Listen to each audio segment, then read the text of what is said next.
Hello welcome back to our YouTube channel. എല്ലാവർക്കും എൻ്റെ പുതിയൊരു വീഡിയോയിലേക്ക് സ്വാഗതം. അപ്പോൾ എന്തൊക്കെയുണ്ട് വിശേഷം? എല്ലാവരും സുഖമായിട്ടിരിക്കുകയാണല്ലോ അല്ലേ? അപ്പം ഞാനും സുഖമായിട്ടെന്ന് പറയുന്നില്ല കേട്ടോ. എല്ലാ പ്രാവശ്യവും ഞാൻ സുഖമായിട്ടല്ല എന്ന് പറയുമ്പോൾ എല്ലാവരും വിചാരിക്കും എന്താണ് അസുഖം എന്ന് ചോദിക്കാറുണ്ട്. എനിക്ക് കുറച്ച് ഹെൽത്ത് ഇഷ്യൂസൊക്കെ ഉണ്ട് കേട്ടോ. അപ്പോൾ ഞാനിങ്ങനെ ട്രീറ്റ്മെൻറ്റൊക്കെ എടുത്തുകൊണ്ടിരിക്കുകയാണ്. അപ്പോൾ അതിൻ്റെ മെഡിസിനും കാര്യങ്ങളൊക്കെ കഴിക്കുമ്പോൾ ഭയങ്കരമായ ഇറിറ്റേഷനും ക്ഷീണവും ഒക്കെ ഉണ്ടാവാറുണ്ട്. അപ്പോൾ അതൊരു ബുദ്ധിമുട്ടാണ്.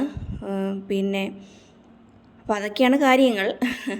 അപ്പോൾ അതേ രാവിലെ എഴുന്നേറ്റ് ഇത് ഇന്നലത്തെ വീഡിയോ ആണ് കേട്ടോ. ഇന്നലത്തെ അല്ല, മിനിഞ്ഞാന്നത്തെ വീഡിയോ ആണ്. ഇന്നലെ എനിക്ക് വീഡിയോ പോസ്റ്റ് ചെയ്യാൻ പറ്റിയിട്ടുണ്ടായിരുന്നില്ല. ഞാൻ പറഞ്ഞില്ലേ, കുറച്ച് ക്ഷീണവും തളർച്ചയും പിന്നെ കുറച്ച് തിരക്കും കാര്യങ്ങളും ഒക്കെ ആയിപ്പോയി. അതുകൊണ്ട് എനിക്ക് വീഡിയോ അപ്ലോഡ് ചെയ്യാനേ പറ്റിയിട്ടുണ്ടായിരുന്നില്ല. അതിനോട് ക്ഷമിക്കണം കേട്ടോ. ഞാൻ ഇടയ്ക്ക് ഒരു ദിവസമൊക്കെ ഒന്ന് വീഡിയോ ഇടുന്നത് മിസ്സായി പോയാലും നിങ്ങളതൊന്നും കാര്യമാക്കരുത് കേട്ടോ. എപ്പോഴും എൻ്റെ കൂടെ സപ്പോർട്ടിന് കട്ടയ്ക്ക് ഉണ്ടാവണേ. അപ്പോൾ അതേ രാവിലെ എഴുന്നേറ്റിട്ട് അരി അടുപ്പത്തിട്ടു. പിന്നെ ഞാൻ തലേ ദിവസം ഞാൻ അമ്പലത്തിൽ പോയിട്ട് കുറച്ച് വൈകിയാണ് വീട്ടിലെത്തിയത്. അപ്പോൾ കുറച്ച് വൈകിയാണ് ഞാൻ അരിയൊക്കെ അരച്ച് വെച്ചത്. അപ്പോൾ അതുകൊണ്ട് തന്നെ അത് നന്നായിട്ട് പുളിച്ചിട്ടുണ്ടായിരുന്നില്ല, മാവ് പൊങ്ങി വന്നിട്ടൊന്നും ഉണ്ടായിരുന്നില്ല.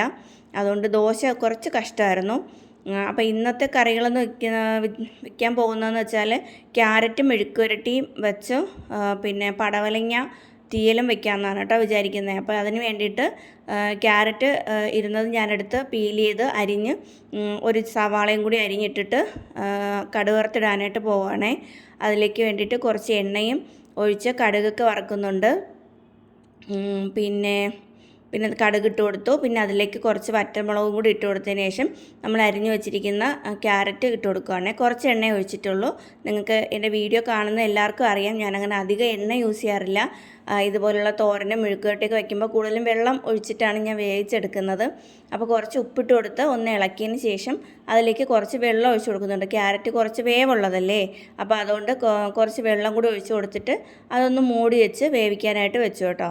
അത് കഴിഞ്ഞതിന് ശേഷം പിന്നെ ഞാൻ പടവലങ്ങ എടുത്തു. നല്ല ഇളം പടവലങ്ങയായിരുന്നു കേട്ടോ, നല്ല പടവലങ്ങയായിരുന്നു. ഞാൻ ഇന്നലെ അമ്പലത്തിൽ പോയിട്ട് വരുന്ന വഴിക്ക് ഷോപ്പിൽ കയറി വാങ്ങിയതായിരുന്നു. പിന്നെ അവിടെ നിന്ന് ഇങ്ങോട്ട് വരുന്ന വഴിക്കൊന്നും കടകളൊന്നും ഉണ്ടായിരുന്നില്ല. പിന്നെ നമ്മുടെ ഇവിടെ ജംഗ്ഷനിൽ മൂന്നുമുക്ക് ജംഗ്ഷനിൽ എത്തിയപ്പോഴത്തേക്കും ആണ് ആ സൂപ്പർ മാർക്കറ്റ് തുറന്നിട്ടുണ്ടായിരുന്നു. അങ്ങനെ അവിടെ കയറി കുറച്ച് വെജിറ്റബിൾസൊക്കെ വാങ്ങിയിട്ട് വന്നിട്ടുണ്ടായിരുന്നു. വെജിറ്റബിൾസൊക്കെ പാടെ തീർന്നിട്ടുണ്ടായിരുന്നു. അപ്പോൾ ഞാൻ കുറച്ച് വാങ്ങി.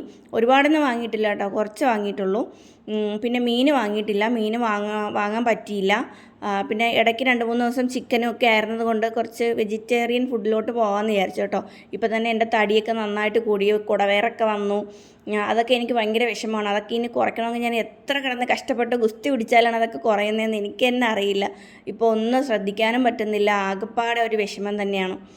അങ്ങനെ പിന്നെ അതേ പടവലങ്ങ അരിഞ്ഞ് വെച്ചത്, അതിൻ്റെ കൂടെ ഒരു സവാളയും കൂടി അരിഞ്ഞിട്ടിട്ടുണ്ട്. അത് കടുക് വറുത്ത് ഇട്ട് കൊടുക്കുന്നുണ്ട്. നമ്മൾ സാധാരണ പടവലങ്ങ വെച്ചിട്ട് പടവലങ്ങയും കൊച്ചുള്ളിയും കൊഞ്ചും കൂടി ഇട്ട് തീയൽ വയ്ക്കില്ലേ, അത് നല്ല ടേസ്റ്റാണ് കേട്ടോ. അത് ഇനി ഒരു ദിവസം കൊഞ്ച് കിട്ടുമ്പോൾ ഇതുപോലെ ഞാൻ ഒന്ന് തീയൽ വയ്ക്കാവേ.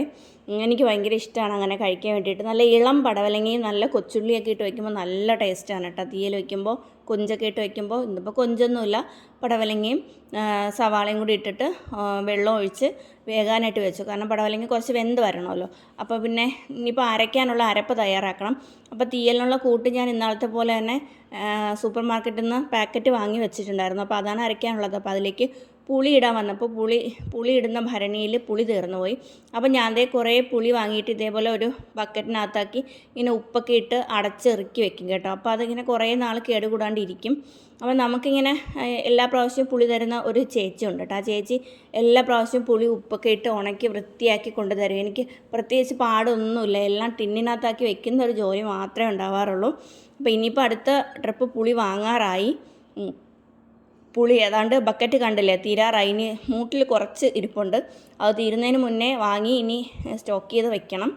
അപ്പോൾ അതേ നമ്മുടെ തീയലിൻ്റെ കൂട്ട് എടുത്ത് കുറച്ച് പുളിയും കൂടി ഇട്ടിട്ട് ഒന്ന് അരച്ച് റെഡിയാക്കി എടുക്കുവാണേ. പിന്നെന്താണ്, ഇപ്പോഴത്തെ എൻ്റെ വീഡിയോസിനൊന്നും വലിയ വ്യൂ ഒന്നും കിട്ടുന്നില്ല കേട്ടോ. അപ്പോൾ നിങ്ങളെല്ലാവരുടെയും സപ്പോർട്ടൊന്നും വേണമേ. ഞാൻ പറഞ്ഞില്ലേ, വീട്ടിൽ നല്ല സപ്പോർട്ടൊന്നും ഇല്ല. ഇല്ല, കാരണം ആരും വീഡിയോയ്ക്ക് മുന്നിൽ വരില്ല, ആ വീഡിയോ എടുത്തു തരില്ല. ഞാൻ എല്ലാവരും പറഞ്ഞിട്ടില്ലേ അതൊക്കെ. അപ്പോൾ അതുകൊണ്ട് ഞാൻ എൻ്റെ ഒറ്റയാൾ പോരാട്ടം പോലെ ഇങ്ങനെ നടന്നുകൊണ്ടിരിക്കുകയാണ് എൻ്റെ യൂട്യൂബ് ചാനലിൻ്റെ വീഡിയോ എടുക്കലും കാര്യങ്ങളൊക്കെ. അപ്പോൾ എല്ലാവരുടെയും സപ്പോർട്ട് ഉണ്ടെങ്കിലേ എനിക്ക് ഉയർന്നു വരാൻ പറ്റത്തുള്ളൂ. നമ്മൾ ഇപ്പോൾ എത്രയോ ആൾക്കാർ ഒരുപാട് കഷ്ടപ്പാട് ഇതിൻ്റെ പിന്നിലുണ്ട് എന്നൊക്കെ എനിക്കറിയാം. ഒരുപാട് കഷ്ടപ്പെട്ടാലേ നമുക്ക് വിജയം കൈവരിക്കാൻ പറ്റുള്ളൂ എന്നൊക്കെ അറിയാം. പക്ഷേ എങ്കിലും നമ്മളെപ്പോലുള്ള ഇത്രയും ചിലപ്പോൾ എന്നേക്കാൾ കഷ്ടതയിൽ വീഡിയോസ് എടുക്കുന്ന ഒരുപാട് ആൾക്കാരുണ്ടാവാമെങ്കിലും എല്ലാവർക്കും അവരവരുടെ കഷ്ടപ്പാടുകളായിരിക്കുമല്ലോ ഏറ്റവും വലുതെങ്കിലും ഞാൻ പറയുകയാണ്, നമ്മളെപ്പോലുള്ള കുറേ പേരൊക്കെ കാണാം. അവരെയും കൂടി ഇങ്ങനെ ഉയർത്തിക്കൊണ്ട് വരാൻ വേണ്ടിയിട്ട് എന്തെങ്കിലുമൊക്കെ ചെയ്യാൻ പറ്റുവാണെങ്കിൽ നല്ലതായിരുന്നു തന്നെ അല്ലേ. ചിലരെ ഇങ്ങനെ തിരഞ്ഞു പിടിച്ച് അവരെ മാത്രം ഇങ്ങനെ ഉയർത്തിക്കൊണ്ട് വരുന്ന പോലെ എനിക്ക് ചിലപ്പോൾ ഇങ്ങനെ തോന്നാറുണ്ട്. അത് ഞാൻ അങ്ങനെ പറയുന്നത് ശരിയാണോ എന്നൊന്നും എനിക്കറിയില്ല. നമ്മളെപ്പോലുള്ള പാവങ്ങളെയും കൂടി ഒന്ന് ഉയർത്തിക്കൊണ്ട് വരണേ പ്ലീസ്. പിന്നെന്താണ്, അപ്പോൾ അതേ നമ്മുടെ തീയൽ അരപ്പൊക്കെ ഇട്ട് ഇളക്കി റെഡിയാക്കി വെച്ചിട്ടുണ്ട് കേട്ടോ. അപ്പോൾ ഇനി ദോശ ചുടാൻ പോവുകയാണ്. ദോശേൻ്റെ കാര്യം പറയേണ്ടതില്ലല്ലോ, മാവ് പുളിച്ചിട്ടേ ഇല്ല. അപ്പോൾ ഞാൻ ആ ദോശക്കല്ലിൽ ആദ്യം ഒരു മുട്ട പൊരിച്ചെടുക്കുകയാണ് കേട്ടോ. ഒരെണ്ണേ ഉണ്ടായിരുന്നുള്ളൂ, സവാളയൊന്നും അരിഞ്ഞിട്ടില്ല. കാരണം ഒന്നാമത് ദോശയുടെ മാവ് പുളിച്ചിട്ടില്ല, അപ്പോൾ അത് കല്ലിൽ നിന്ന് ഇളകി വരാൻ വലിയ പാടായിരിക്കും. അതുകൊണ്ടാണ് ഞാനൊരു മുട്ട പൊരിച്ചത്. അപ്പോൾ ചേട്ടന് കൊടുത്തു വിടുകയും കൂടെ ചെയ്യാമല്ലോ. അപ്പം ഞാൻ ജസ്റ്റ് ഒന്ന് വൺ സൈഡാണ് കേട്ടോ എപ്പോഴും മുട്ട ഫ്രൈ ചെയ്യുമ്പോഴത്തേക്കും. അപ്പോൾ അതേ ദോശേൻ്റെ മാവ് ഒഴിച്ചിട്ടുണ്ട്. അപ്പോൾ ആ മാവ് പരന്ന് വരുന്ന കാണുമ്പോൾ തന്നെ അറിയാം ഒരുമാതിരി തടി പോലെ ഇരിപ്പുണ്ട്.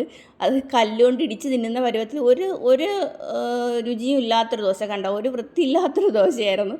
പിന്നെ ചുട്ടത് ഇത്രയും വൃത്തികേടില്ലായിരുന്നെങ്കിലും പക്ഷേ അത്ര കൊള്ളില്ലായിരുന്നു കേട്ടോ ദോശയുടെ മാവ്. ഞാൻ വെച്ച് വൈകിട്ടെങ്കിലും ശരിയാവും, വൈകിട്ടത്തേക്കുള്ള കഴിക്കാനാവുമ്പോഴത്തേക്കെങ്കിലും മാവ് പുളിച്ച് സെറ്റാവും എന്ന് വിചാരിച്ചു. പക്ഷേ എന്താണെന്ന് അറിയത്തില്ല. ഞാനല്ല അന്ന് അരി വെള്ളത്തിലിട്ടത് കേട്ടോ. ഞാൻ അമ്പലത്തിൽ പോരുന്ന സമയത്ത് അവിടെ നിന്ന് വിളിച്ച് പറഞ്ഞിട്ട് ചേട്ടൻ്റെ അടുത്ത് പറഞ്ഞിട്ടാണ് ചേട്ടനാണ് അരി വെള്ളത്തിലിട്ടത്. അപ്പോൾ ഇനി അതിൻ്റെ കറക്റ്റ് പോർഷൻസ്, അതായത് അരിയും ഉഴുന്നും ഇത്ര ഉണ്ടല്ലോ, അത് കറക്റ്റ് ആവാത്തതുകൊണ്ടാണോ ഒന്നും അറിയില്ല. എന്തായാലും മാവ് പുളിച്ചില്ല, അത് ചീത്തയായിപ്പോയി. രാത്രി 2-3 ദോശ ചുട്ടിട്ട് പിന്നെ മാവെടുത്ത് കളയുകയാണ് കേട്ടോ ചെയ്തത്.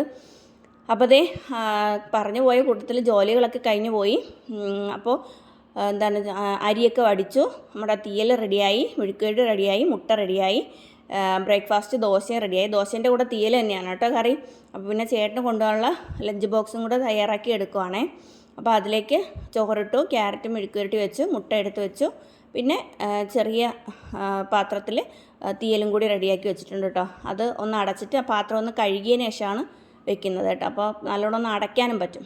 അപ്പോൾ അതും റെഡിയായി, കിച്ചണൊക്കെ നീറ്റായി, ജോലിയൊക്കെ ഏതാണ്ട് കഴിഞ്ഞു കേട്ടോ. നല്ല ക്ഷീണമുണ്ട്, ഭയങ്കരമായ ചൂടുമുണ്ട്, മഴയും പെയ്യുന്നില്ല. 2-3 ദിവസമായിട്ട് മഴ ഇങ്ങനെ കുടുങ്ങുന്നു എന്നല്ലാതെ മഴ അങ്ങനെ പെയ്യുന്നൊന്നുമില്ല കേട്ടോ. ഭയങ്കരമായ ചൂട്. പിന്നെ നമ്മളെ വീട്ടിൽ അത്യാവശ്യം കുറച്ച് മാങ്ങയൊക്കെ പിടിച്ചിട്ടുണ്ട്, അതൊക്കെ ഇങ്ങനെ പറിച്ചു എന്നൊക്കെ ഞാൻ നാളെ പറഞ്ഞില്ലേ. അപ്പോൾ അത് വെച്ച് ജോലിയൊക്കെ ചെയ്ത് ക്ഷീണിച്ചപ്പോൾ ഒരു തണുത്ത എന്തെങ്കിലും കഴിക്കാനായിട്ട് തോന്നിയിട്ട് ഞാൻ മാങ്ങ ഇങ്ങനെ ജ്യൂസ് പോലെ അടിച്ചെടുത്തിട്ടുണ്ട് കേട്ടോ. അപ്പോൾ അത് ഞാനൊന്ന് കുടിക്കുകയാണ്. അതിങ്ങനെ ഭയങ്കരമായിട്ട് പാലില്ലായിരുന്നു കേട്ടോ, പാലില്ലാണ്ട് വെറുതെ മാങ്ങ മാത്രം ഇങ്ങനെ അടിച്ച് എടുത്തതാണ് കേട്ടോ. അപ്പോൾ അതൊക്കെ ഒന്ന് കുടിച്ച് ചില്ലായിട്ട് കുറച്ച് നേരം വിശ്രമിച്ചു. അപ്പോൾ ഇന്നത്തെ വീഡിയോ ഇത്രയേ ഉള്ളൂ കേട്ടോ. അപ്പോൾ കൂടുതൽ വിശേഷങ്ങളൊന്നും ഇല്ല. അപ്പോൾ എല്ലാവരും സബ്സ്ക്രൈബ് ചെയ്യണം, നല്ല നല്ല കമൻറ്റ്സ് ഇടണം. എല്ലാവരുടെയും സപ്പോർട്ട് എനിക്ക് ആവശ്യമാണ്, അതാണ് എനിക്ക് എൻ്റെ പ്രചോദനം. അപ്പോൾ ഇനി നെക്സ്റ്റ് വീഡിയോയിൽ കാണാം. അതുവരേക്കും ബൈ ബൈ.